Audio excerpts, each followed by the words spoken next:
What's up, guys? So today I am going to a synagogue. Okay. I got invited to a synagogue and I'm going to be learning the secrets of what makes Jewish people so successful. So I'm gonna put on my traditional synagogue clothes, whatever that might be. And yeah, so let's see what this synagogue is like and if I can ascertain why a lot of Jewish people are so very successful. All right, peace. Okay, guys, what do you think? Am I looking quite of the Judeo culture, of the Jewish culture? Boker Tov Manishma. Okay, what's up, guys? I always see Jewish people walking to synagogue. I wanted to really fit in today, and I wanted to walk in. So when I go down to Miami Beach or whatever, on Saturdays, I usually see the Jewish folk walking in. So if I'm going to a synagogue, I'm going representing correctly. So anyway, on my way to synagogue. Afterwards, if I can record in there, I will, but I will let you know just kind of what it was like, what I learned, if I really picked up on any secrets of why historically Jewish folks have been so successful. I mean, 20% of Nobel Prize winners were Jewish. And so there's got to be some reason or some correlation. So what I'm trying to do is I'm trying to really see what I can get exoterically and also esoterically about how or why Jewish people have historically had so much success, and especially success in science and technology and also economic success. So anyway, guys, I'll keep you posted. Peace. Hey, what's up, guys? So told you I went to a synagogue today.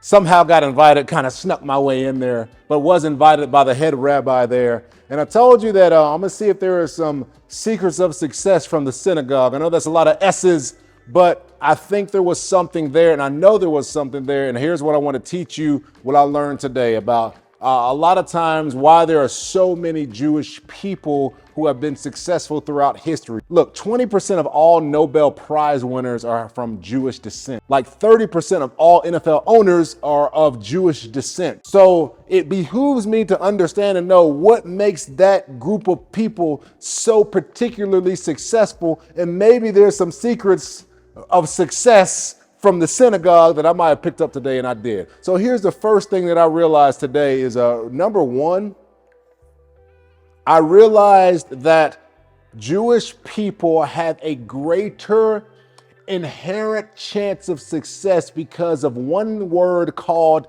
identity. I'm gonna write ID for short. Okay, there's a little bit of identity in there. So what ended up happening and what I saw today was there was a litany that was recited that it said, Shema Yisrael, Adonai Eloheinu, Adonai Echad. All right, Shema Yisrael, Adonai Eloheinu, Adonai Echad. Which really means, hear, O Israel, the Lord our God is one. All right, so that is so profound, and we got to unpack that a little bit, because what ends up happening with Jewish folks in particular, and especially from the synagogue that I went to today, there is this identification that they are one with the creator of all things. Okay, like that's just what it is. Like they don't think that there's a separation between their quote unquote race and the creator of the universe.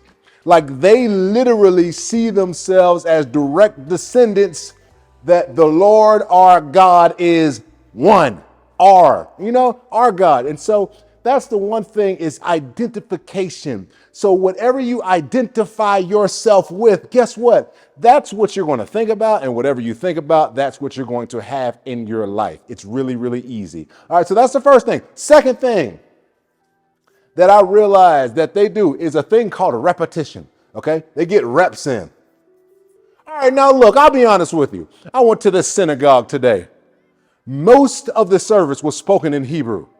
So that means like 90% of the service, I had no idea what they were saying. I mean, they were singing songs in Hebrew, saying passages in Hebrew. But one thing that I did pick up on in Hebrew that they said over and over and over again. So I must have heard Shema Yisrael, Adonai Eloheinu, Adonai Echad. I must have heard that 100 times. And there were a whole bunch of other things that I heard a lot of times that they repeated over and over and over again. What is the purpose of repetition? Repetition is the mother of learning. Okay, like repetition is how something seeps down in our heart and we get it. You ever remember when you were a kid and you had to learn you had to recite a poem or something like that? And when you were a kid, you used to say, I learned it by heart. Why did you learn it by heart, or how did you learn it by heart? Guess what? It was by repeating it over and over and over again. They got their reps in. So everybody in there repeatedly heard, guess what? That they identified themselves with the creator of all things. So that's the second thing. And the third thing, I'll tell you, it's community. Now, I've been to churches in the past, and I've been to other organizations, and I've been to other places and religious things. And I don't want you to think that this is a religious video. This is just a video about secrets of success from the synagogue. But there was a great sense of community there. Like it was like everybody knew what everybody else did, and everybody helped each other achieve what they needed to achieve, because they felt like if one person goes up, everybody goes up. If one person achieves something, the whole community achieves something. And so that was another one of the secrets, that there was this sense of community. I mean, I got there, now, it was a long service now, okay? And it was fun, don't get me wrong, but there was times that your boy was about ready to go to sleep, because when you hear a bunch of Hebrew that you have no idea about, and you hear the same thing over and over again, they were rocking, but I was leaning, okay? So, but here's the thing, get there at 9:30. It goes until noon. At noon, guess what they do? They all eat together. See, there's a great sense of community. Somebody sponsors all the food for the week. And then they have certain things that they talk about, like who's graduating from school. And they do all kind of really cool things. It is a big community. And that's one of the other success secrets from the synagogue that I saw, was a source and a sense of community. And the fourth thing that I saw was everybody was at service. And what I mean by that is everybody was willing to serve each other. Like they've realized, and I think that a lot of the people that were there at least realized, that the best way for me to be successful is to make somebody else successful, right? And that goes back to the community thing. See, all these things realistically, they all build on top of each other. That's just what they do. And so when they have this sense of service, what I'm going to serve you, and then the next person serves the next person, and then that person serves this lady, and this lady serves this man, like this whole sense of service, guess what? Everybody elevates because everybody's in service. And since everybody's in service, there is a lack of competition. There's really no competition in there that I saw. Now, of course, it could be there, but that's what I saw. And so going to the synagogue was very, very important to me. And I'm very thankful that I was invited. And I'm very thankful that I got to get this cool little yarmulke on my head, because it really meant a lot to me that I was able to learn from a culture that I've never really experienced in this manner.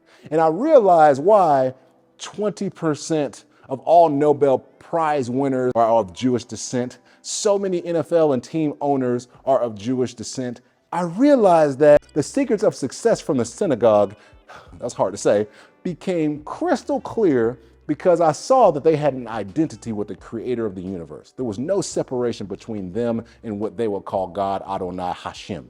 All right, they got their reps in. I mean, they repeated themselves over and over and over again and repeated positives to themselves. There was a sense of community. Man, everybody was in there together, and it was just such a meet and greet in there. And the last thing is, it was a sense of service. Everybody in there was helping and serving each other. And that was the secrets of success from the synagogue that Flu saw. So I know this is a short video, but I just wanted to go over this because I felt like there was something there. And if you want to be successful in your life, well, why don't you try these 4 things? Why don't you identify yourself with something awesome? Okay, like for me, I identify myself with the same thing they identify themselves with. There's no difference between me and them. I identify myself with greatness, with excellence, with passion, with purity, with love. That's how I identify myself with. I don't let society tell me what I identify myself with. And look, a lot of times society, with people who look like me, will try to make me identify myself with being underprivileged. I do not believe that just because of my skin color that I am not underprivileged. I am the privileged because I have identified myself with privilege. That's the first thing. Second thing, get your reps in. Okay, think about, recite, visualize positivity every single day as often as you can. One of the reasons why I am rich is because of the repetition that I give to my mind each and every day. I get my reps in. All right, the third thing is get around success-oriented people, even if it's online, even if you're on Facebook or on Instagram or wherever you're watching this. Have a sense of community. Get around people who are going in a direction that you want to go in. Have that sense of community, and then be of service. Service is the greatest way to elevate yourself. When you're of service to somebody and you solve somebody's problem, guess what? They will pay you for it, period. So, identify yourself with greatness. Get your reps in. Find a community that you can be part of that'll elevate you, and also be of service to somebody. So that's the message for this video, is that there are some secrets in the synagogue that I found and that I want you to tap into, because believe it or not, life is supposed to be easy. If you want to learn more about how life works, and if you want a life of ease, then I would say I do have a coaching program that I would love for you to take part of. It is $500. And if you say $500 is just too steep, here's what I always say. I believe in proving my methods before you pay me. Now, if you want to pay me, all good, let's do it. But if you say, hey, I want to see what you're talking about first, here's what I do. And I tell you this all the time. Up on the screen, you see this thing that says, I will not make $500. Okay, what I want you to do is I want you to take a screenshot or take a picture of that. Make it your wallpaper on your phone. All right, I will not receive $500. Then twice a day, in the morning as soon as you wake up, and at night right before you go to sleep, I want you to see, visualize, make a mental picture of you receiving $500 from somewhere. That's all I want you to do. And then what'll end up happening is somehow, some way in the future, you will get $500 and you'll get a flash in your mind. And that flash will say, oh my God, I remember what this dude Flu was talking about on this YouTube video. And you'll get reminded to go to my website, andreflu.com, and you're going to sign up for my coaching program to see how to really make life easy, because life is designed to be that easy. Anyway, this is Flu, here to shift you from self-limited to unlimited so that you can recognize your ultimate power to live the life of your dreams easier than you could ever imagine. Life is easy. Shalom.